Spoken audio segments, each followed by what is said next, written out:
हाँ जी, नमस्ते। नारायणा हॉस्पिटल के रिजल्ट आ गए हैं। तो चलो देखते हैं रिजल्ट कैसे रहे हैं, थोड़ा देखते हैं डिटेल में। तो पहले क्वार्टरली वाइज देखते हैं। जो नारायणा हॉस्पिटल है ये नंबर मिलियंस में है। तो जो प्रीवियस ईयर के Q4 क्वार्टर में इन्होंने जो रेवेन्यू किया था, ऑपरेटिंग रेवेन्यू, वो तो था 6201 मिलियन का।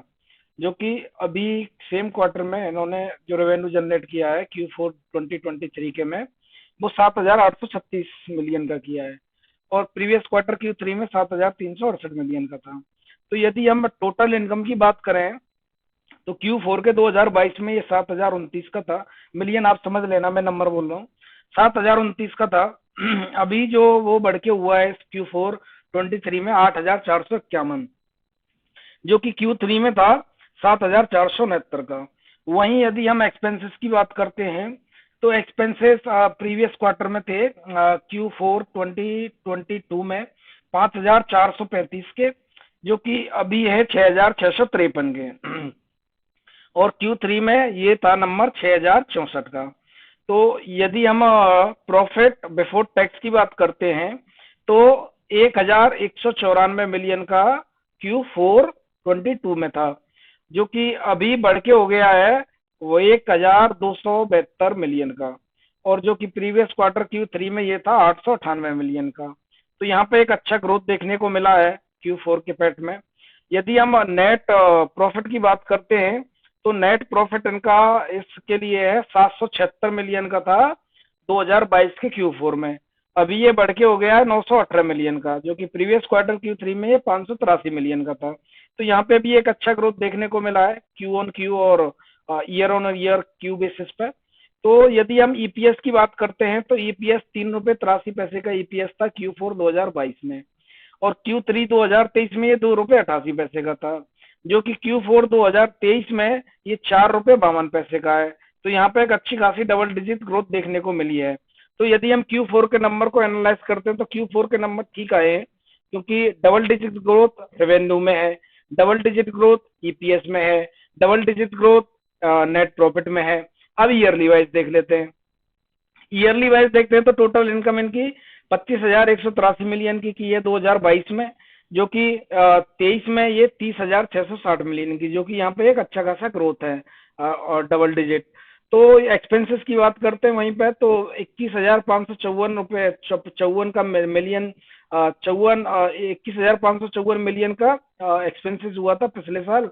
अभी ये बढ़ के हुआ है 24,876 मिलियन का। यदि हम पैट की बात करते हैं, प्रॉफिट बिफोर टैक्स की बात करते हैं, तो ये आया 2054 मिलियन का, प्रीवियस ईयर किया था। अभी इस साल 3,945 मिलियन का किया है। यदि हम नेट प्रॉफिट की बात करते हैं तो पिछले साल 1,335 मिलियन का नेट प्रॉफिट किया था। अभी इन्होंने 2,656 मिलियन का। तो यहाँ भी एक अच्छा खासा ग्रोथ देखने को मिला है। अब यदि ईपीएस की बात करें तो 6 रुपए 58 पैसे का ईपीएस था 2022 में। ये बढ़ के 2023 में 13 रुपए 8 पैसे का हो गया है। Almost 100% growth in EPS. तो 100% इन ईपीएस ऑलमोस्ट। तो अच्छा, अगर हम ईयरली बेसिस पर रिजल्ट को देखते हैं तो रेवेन्यू में अच्छा खासा ग्रोथ है, पैट में अच्छा खासा ग्रोथ है, और यहाँ पे ईपीएस में भी अच्छा खासा ग्रोथ है। तो ईयरली बेसिस पे भी रिजल्ट अच्छे आए हैं। अब थोड़ा सा डिटेल में देखते हैं। जो कंपनी है, कंपनी ने 2.5 रुपए पर शेयर का डिविडेंड डिक्लेयर किया है। यदि हम ऑपरेटिंग रेवेन्यू की बात करें Q4 2022 से Q4 2023 को कंपेयर करते हैं तो 29% का ग्रोथ दिखाया है रेवेन्यू में, quarter on quarter yearly basis पे। अगर हम ईयरली बेसिस का रिजल्ट देखते हैं 2022 का 2023 से कंपेयर करते हैं तो करीब करीब 21% का ऑपरेटिंग रेवेन्यू में ग्रोथ है। अगर हम रेवेन्यू मिक्स की बात करते हैं तो ये हॉस्पिटल ओन करते हैं, वहां से 70% का रेवेन्यू आया है। जिन हॉस्पिटल को ये ऑपरेट करते हैं वहां से 26% का रेवेन्यू आया है। जो हार्ट सेंटर से मतलब दिल के, जहाँ पे ये दिल की बीमारियों का इलाज करते हैं, वहां से 4% का रेवेन्यू है। अदर एंसिलरी बिजनेस से ये वहां से 0.8% का रेवेन्यू आया है। अब अगर हम की मतलब किस स्पेशलिटी प्रोफाइल को देखते हैं, मतलब कौन सी बीमारी से कितना रेवेन्यू आ रहा है। कार्डियक साइंस से इनका रेवेन्यू जो आ रहा है वो 35% का आ रहा है। गैस्ट्रो साइंस से इनका रेवेन्यू 13% का है। ऑन्कोलॉजी से 14% का। रेनल साइंस से 9% का। न्यूरो साइंस से 8% का। ऑर्थोपेडिक से 4% का और अदर से 17% का। मतलब अगर ये 100 रुपए कमा रहे हैं तो 35 रुपए कार्डियलिक साइंस से, इस तरीके से ये परसेंटेज वाइज में दिया हुआ है टोटल नंबर, टोटल प्रॉफिट का। अगर हम इनके पीई प्रोफाइल की देखते हैं कि मान लो ये 100 रुपए पेमेंट ले रहे हैं, तो कौन सा मरीज, मतलब किस टाइप के मरीज कितना कंट्रीब्यूट कर रहे हैं इनके 100 रुपए में, तो 40% जो आता है वो वॉक इन पेशेंट से आता है कि आए दिखा के चले गए, डोमेस्टिक वॉक इन पेशेंट। और जो 25% आता है वो इंश्योर्ड पेशेंट से आता है कि मतलब इंश्योरेंस है, आए इंश्योरेंस क्लेम किया और बीमारी को दिखाया। अगर इनकी स्कीम से जो आता है वो 21% का आता है, क्योंकि इन्होंने कुछ स्कीम चला रखी है, जो जिन कस्टमर ने, जिन पेशेंट ने इनकी स्कीम ले रखी है, तो वहां से इनको 21% का रेवेन्यू आता है। इंटरनेशनल पेशेंट से इनको 8% का रेवेन्यू आता है। अब यदि हम क्लस्टर वाइज देखें तो इनके डिफरेंट डिफरेंट लोकेशन पे हैं, तो कौन सा लोकेशन इनके रेवेन्यू में कितना कंट्रीब्यूट कर रहा है। तो बेंगलोर की बात करते हैं तो 36% बेंगलोर वाला एरिया इनको कंट्रीब्यूट करता है इनके रेवेन्यू में। साउथर्न पेरीफेरल की बात करें तो 6% करता है, कोलकाता 26%, ईस्टर्न पेरीफेरल 10%, और वेस्टर्न 10%, 5%, और नॉर्थर्न 17%। अब थोड़ा सा हम रीजनल स्पेसिफिक देखते हैं, तो जो बेंगलोर वाला रीजन है उसकी क्या सिचुएशन रही है। तो जैसे कि बेंगलोर वाले रीजन में एनआईसीएम है, एमएसएमसी है, एसएसआर है। तो जो हॉस्पिटल का रेवेन्यू है, रेवेन्यू में जो परसेंटेज है बेंगलोर वाले रीजन का, वो 38% है। Year on year revenue growth जो आया बेंगलोर वाले रीजन में वो 41% का ग्रोथ है। Year on year hospital discharge growth जो आया है वो 32% का है। और जो ऑपरेशनल रेवेन्यू पर ऑपरेशनल बेड जो आया है वो 6.8 मिलियन का है। अब साउथर्न पेरीफेरल की बात कर लेते हैं, तो रेवेन्यू में जो कंट्रीब्यूशन है नारायणा हॉस्पिटल के में, तो जो रेवेन्यू में कंट्रीब्यूशन है वो 6% का है। ईयर ऑन ग्रोथ जो आई है वो 17% की आई है। हॉस्पिटल डिस्चार्ज ग्रोथ जो आई है वो 24% की है। ऑपरेटिंग रेवेन्यू पर बेड जो है वो 10.1 मिलियन का है। एंड कोलकाता वाले रीजन की देखते हैं तो 27% का कंट्रीब्यूशन है रेवेन्यू में, 26% की ग्रोथ है, और 7% का हॉस्पिटल डिस्चार्ज ग्रोथ है, 14.2 मिलियन का ऑपरेटिंग बेड का रेवेन्यू है।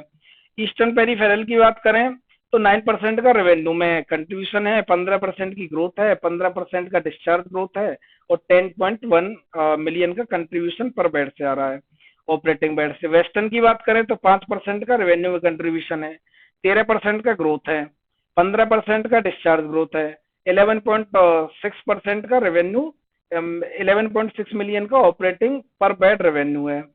एंड नॉर्थन की बात करें तो 14% का है, एंड 21% का ग्रोथ है, एंड 15% का डिस्चार्ज ग्रोथ है, 13.5 का एवरेज रेवेन्यू पर बेड, एवरेज रेवेन्यू पर ऑपरेटिंग बेड 13.5 मिलियन का है।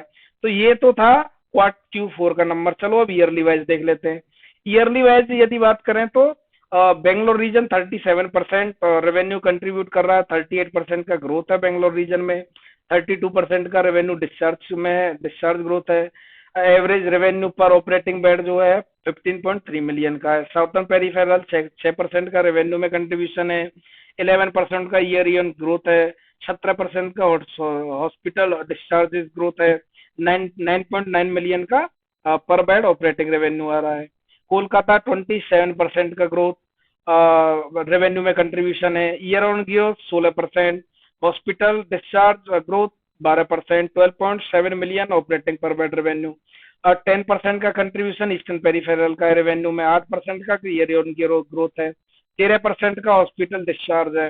तो यदि हम ओवरऑल ये डेटा देखते हैं तो मतलब सही लग रहा है कि ऑलमोस्ट सारे ही हॉस्पिटल इनका डबल डिजिट से ग्रो कर रहे हैं।